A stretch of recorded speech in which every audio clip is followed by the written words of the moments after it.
자, 봅시다. 여러분, 다시 설명드리겠습니다.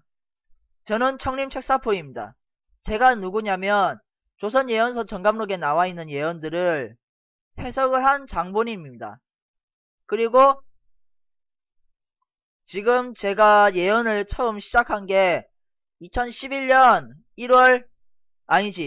2010년 11월 23일 연평도 도발 이후부터 저는 율곡 이이의 예언부터 시작해서 조선 정감록, 교감위록, 송화비결, 프랑스의 예언자 노스트라다무스, 그리고 여러 동서양 예언들, 성경 예언들을 해석하면서 저는 지금 2011년 제2차 한국전쟁을 예언하고 있습니다. 그리고 저는 2011년 1월 29일에서 2011년 2월 7일까지 이어지는 무서운 공포의 한국전쟁을 예언하고 있는 것입니다. 여러분, 이제 그날이 코앞으로 다가왔습니다. 그리고 그 전의 예언들은 너무나 숱하게 많이 이루어져서 사실상 지금에서 말을 또 한다는 것이 솔직히 짜증이 납니다. 하지만 여러분들에게 예언이 이루어진 주요 예언들을 다시 한번 소개시킴으로써 지금 이 난국이 얼마나 공포의 난국인지를 여러분들에게 충분히 설명드리려 하니 양해해 주시고 들어주시기 바랍니다. 자, 봅시다.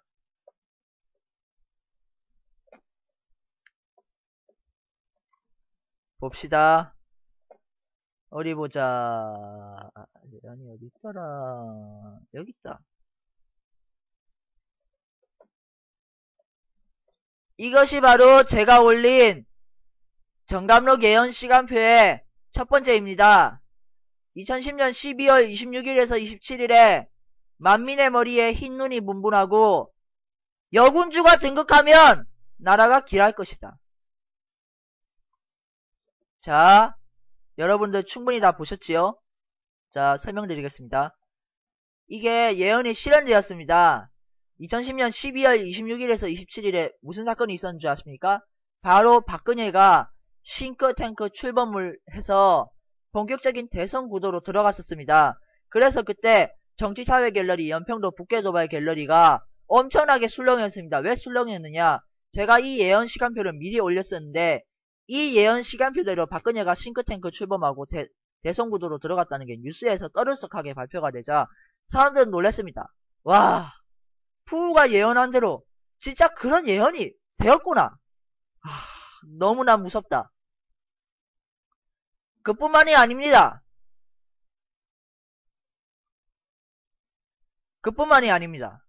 예언에 예언된 대로 만민의 머리에 흰 눈이 분분하다고 했지요. 만민의 머리에 흰 눈이 분분하다 했는데 그때쯤에 폭설이 미국, 유럽, 우리나라를 강타했습니다. 엄청나게 눈이 많이 쌓였지요, 그때?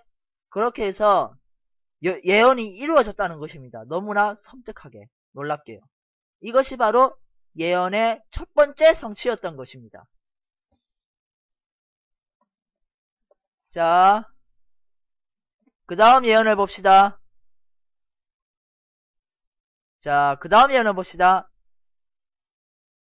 두 번째 예언입니다.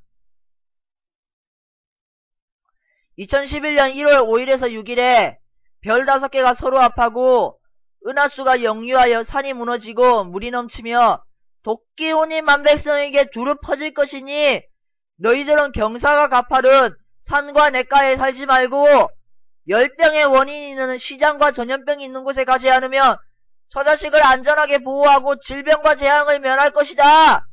이때 연경에는 상거가 동쪽 미성에 나니 신세 없음을 명키 어려울 것이다. 자, 이 예언이 어떻게 이루어졌지요? 이 예언은 바로 질병이 세상에 만연하다 했지요. 도끼온이 세상에 만연하다 했죠. 밖으로 나가야 처자식을 안전하게 보호하고 자기의 몸도 안전하게 보호한다 했지요. 이 예언이 어떻게 이루어졌는지 여러분 아십니까? 바로 구제역과 신종플루로 이게 예언이 이루어졌습니다. 지금 신종플루로 인해서 지금 한 7명인가 8명이 우리나라에서 사망하고 유럽과 미국과 전 세계에서 신종플루가 엄청나게 만연하고 있습니다. 그러므로 이렇게 해서 신종플루 그리고 거기에 더해서 구제역으로 예언이 성취가 된 것입니다. 그러면 별 5개가 서로 합치고 은하수가 역류해서 산이 무너지고 물이 넘치는 사태가 일어난다고 했지요. 그게 어떻게 이루어졌는지 아십니까? 여러분 말씀드리겠습니다. 그게 바로 호주 대홍수입니다. 호주의 국기가 어떻지요? 바로 5개의 별이 합치고 칠각별이 역류하고 있는데 이 칠각별이 은하수를 상징하는 겁니다. 즉, 이 조선 예언서에 호주 대홍수가 이미 예언되어 있었고 산이 넘치고 물이 넘치는 산이 무너지고 물이 넘치는 건 호주 대홍수를 예언하고 있던 것입니다. 자, 여러분, 그 다음 예언을 봅시다. 자, 그 다음 예언을 봅시다. 어디 보자. 펄럭. 그 어디 있더라, 예언이. 여기 있구나. 자, 봅시다. 이것입니다. 2011년 1월 7일에서 8일에 임금이 승하하고 하늘이 별빛을 잃어 강화도에 떨어지고 삼각산이 오는가 하면 남산이 움직이고 뱀의 도끼가 극심하여 창천운이 쇠할 것이다. 자, 이 예언을 저는 예전에 전 대통령의 죽음이라고 해석했었지만 이 예언은 사실 이루어진 것입니다. 뭘까요? 강도가 옛날에 강화도라 불리는 명칭인데 일단 그건 지금 잠시 설명드린 거고 이건 전 대통령이 아니라 김정일의 사망을 예언한 것입니다.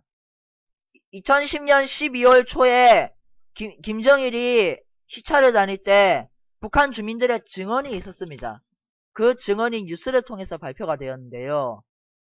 뉴데일리에서인가 거기서 발표된 뉴스 기사인데 그거를 보면 김정일의 얼굴이 엄청 검푸럽고 거동이 엄청 엄청 안 좋았다고 합니다. 그리고 곧 죽을 사람처럼 확실히 그렇게 보였다고 합니다.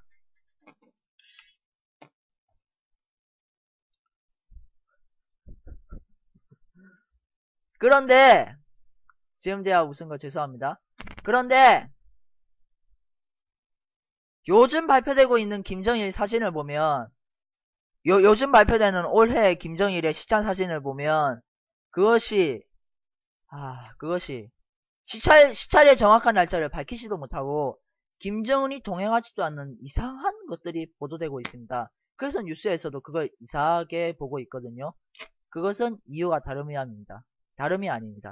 2011년 1월 7일에서 8일에 김정은이 사망했기 때문입니다. 증거는 2011년 1월 7일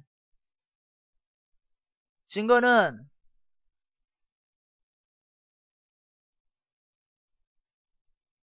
2011년 1월 7일에서 8일에 김정일이 사망한다는 예언이 조선 예언서 정감록에 있기 때문이고 삼각산이 운다고 했지요. 삼각산이 운다는 것은 삼각산은 북한산이라고 불립니다. 우리나라에서. 그러므로 북한이 온다는 것입니다. 북한이 온다. 즉 북한의 임금의 죽음을 예언한다. 임금이 아니라 사실 왕, 독재자 개새끼죠. 그게 저 김정일이 죽었다는 거죠. 2011년 1월 7일에서 8일에 김정일이 죽었다. 근데 요번에 신기한 뉴스 기사가 발표되었습니다. 그것이 무엇이냐? 2011년 1월 7일에 김정은의 생일인데 김정은의 생일에 김정일이 불참했다는 것입니다. 왜 불참했을까요? 예언되어 있는 그 날짜에. 즉 예언이 이루어진 것입니다. 김정일 개새끼! 잘 죽었다! 야, 기분 좋다! 자, 이제 그 다음 예언을 발표하도록 하겠습니다. 자,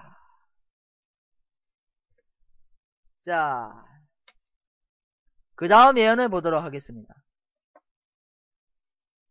어디 보자. 어디 보자.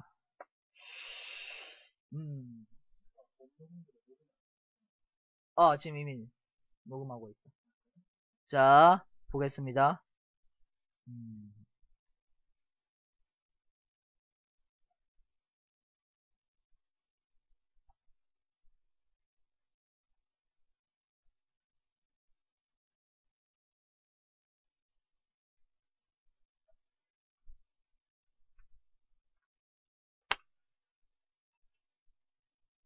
그 다음 예언을 보도록 하겠습니다.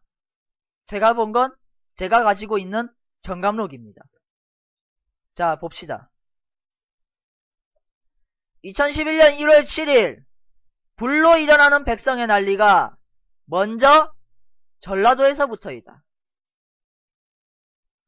2011년 1월 7일 불로 일어나는 백성의 난이 먼저 전라도에서부터이다. 2011년 1월 7일 불로 일어나는 백성의 난은 먼저 전라도에서부터